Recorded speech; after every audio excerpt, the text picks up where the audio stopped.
back to the stars of comedy. We're in conversation with Abhay, Samson and Richard. Thank you for continuing to be with us. Thanks second week in a row. Thanks for getting us back. So, as we were discussing, you're all full-time professional comedians. Yep. Does one still need a fallback option? It depends. At what stage can you say that, oh, I'm here to stay? It depends on momentum. If you've gained some momentum in your career, it's probably better to make it full-time and go full-time, go the distance. But if you're struggling, then you should probably evaluate your options, right? The other thing is fallback options are not really a good idea, in my opinion, because then you're not fully committed to it. Yep. And you should always try different things, because sometimes, humor can transcend just being on stage. You can have like humor in a written format. You can have you can write a movie. You can write a screenplay. You can write a sketch. Get on YouTube. And stand-up is just one avenue, right? So comedy can go beyond different avenues. So it can go. You can try different things with comedy. So as a profession, it depends on where you're doing it. Like in India, like we said before, it's on an upswing. So it's good to do it full time. But in America, it's saturated. So sometimes it just depends on how well you're doing in your career, because you need to really think about it long term, right? Over 20-30 years, what is it that I want to do? And that really is a defining career. Yep.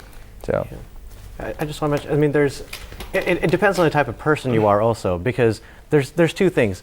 If you're going to completely quit your job and do comedy full time, then that's good, because you have a fire lit under you that's saying, hey, you got to do this. But on the other hand, you're trying to be funny without any money. Yeah. And so, there's nothing worse than being like, oh, dating is weird, and you have $0 in your bank account.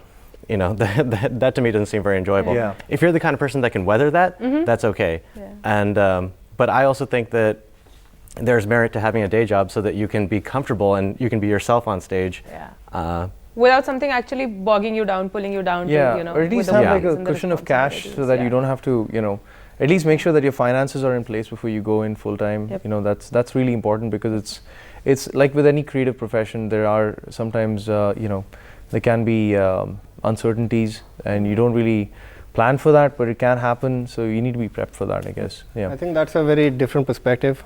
For someone like me who grew up in a chawl system, we may not have enough finances to create a backup, and so we have to just jump into it. Whereas somebody who comes with a good professional background, it's always harder to quit, which is what happened with me as well. Yeah. So I had a high-tech salary coming in, and then I talked to full-time comedians, and I remember one particular time there was a Native American comedian I was doing a show with. Okay. He's been doing this for like 30 years. He's been on TV. He's tours nationally and stuff like that. And we were just talking, and he said, okay, so let me get this straight. You have a wife, you bought a house in San Francisco City, and you want to give all that up to do full-time comedy. You are living the life that I wish I would live after I've done comedy for my entire life. Like, that's what I want to retire in. You're giving that up to do what? And that hit me very close, right? And so that backed me off a lot. Because do I want to go out and sleep on couches and drive 6 hours to do some crappy gigs in the middle of nowhere? Yep. Versus trying to, like you said, be yourself and not have to compromise on your material. Yeah. So it's very different and subjective for everybody. Yeah. There's no universal advice. Yeah. If this is where you see yourself making a career, go for it. Yeah. Right? Yeah. You never know until you try.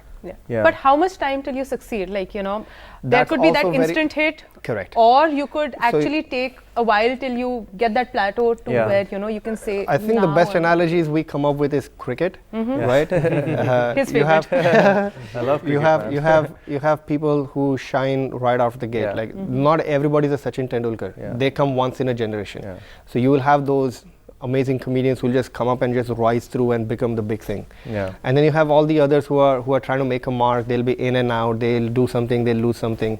And again, it's not a math. It is an art. Yeah. So you can't say just because you've done comedy for 7 years, Yeah. you now deserve to be somewhere. Yeah. You just may not be good enough. And Yeah. somebody who's just doing it for a year may be phenomenal, and then boom, like Yeah. Dhoni became the captain as early as he did, and then he Yeah. was the most successful one. Nobody expected him to be as good when he Yeah. became one. Yeah. And he started very It's early. like Sachin Tendulkar versus Vinod Kambli, like it's like, even though he had that talent, he had that work ethic and that rigor to keep him steady, like it's so much pressure. I mean, I always think about this, like as a comedian or as anyone in a professional life that's trying to do something, you can you actually emulate that whole mental frame of a Sachin Tendulkar. And it's almost impossible, right? Because you have to have like those hours of training to give you that confidence to handle any situation. Yeah. And it's the same thing with comedy or acting or whatever profession you want to get into, like creatively. I just want to point out real quick that like you're talking about like how many years until you're successful. That's the whole thing, is that there's nothing like that. And it's when people come from the corporate world where it's like every year you have a performance review, they start expecting something similar in the arts. And that's the total wrong way to think about it. Right. There's not any guaranteed success at all. And so if you're counting, how many years, I mean, it's sort of the wrong and mentality. Also the definition of success, right? For me, being able to do 365 shows in a year may define success. For somebody, it's when I have $1 million in my bank, it's success. So it's also a very relative, subjective situation. Sorry, that just went off like in a completely philosophical term. But what are the influences on your comedy, both national and international? Nationally, I watched Andaz Apna Apna when I was a kid, and that was the first time I really laughed. Like from one scene to the other, I found it really funny. When I was like 10, 12 years old when that movie came out, and I found it to be one of the funniest movies.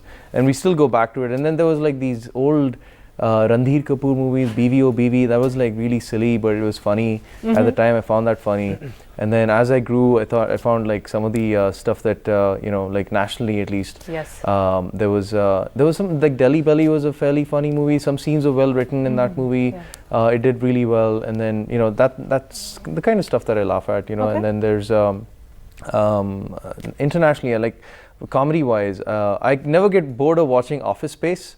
That is my favorite movie because it reflects my life very well, and I'm sure it does to most Indian engineers. That's my favorite movie. And then from a comedic standpoint, Richard Pryor was one of my favorite comedians. Like he had a different way of telling a story, and for someone living in India to relate to what he was doing in America, that was like amazing because I can see what he's doing. Like I can relate to what he's doing, and that was amazing. As a storyteller, that would be the pinnacle for anyone. So what cracks you up? The way I got into comedy was basically my dad would show me Laurel and Hardy videos when I was a small kid. And so when he was growing up in Bombay, he would go to a cinema and watch Laurel and Hardy, I mean, back in the 60s. And so he brought that to me. So basically, I was the only kid growing up in the 80s watching Laurel and Hardy in the Bay Area. And they're so funny because it's all slapstick. And slapstick is universal. And so I think I've actually carried that into my comedy now, especially even on this tour, trying to find universal jokes. For me, I think purely from comedy perspective, Johny Lever was the first stand-up comedian of India. A very different style. He does a lot of impressions and mimicking, but he was so funny.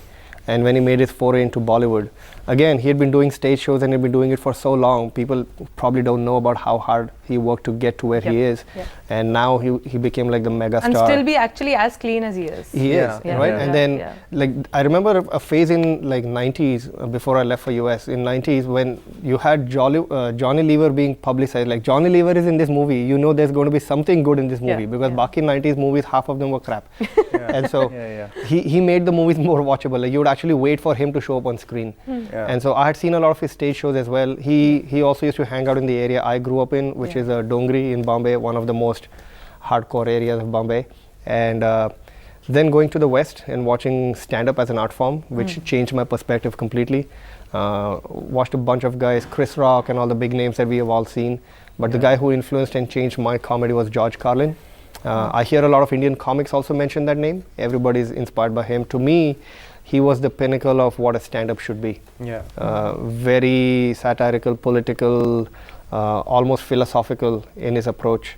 And he took on the establishment. He was never doing the run-of-the-mill stuff. He would take something that is going to antagonize somebody. And that was amazing to watch. Hold that thought. We're going to take a break. That's not the best approach for me, at least. I would just like try to get to know the audience and then do jokes from there. But people do that sometimes. They cuss all the time and they intimidate the audience into laughing. It's almost like they're being held hostage to this.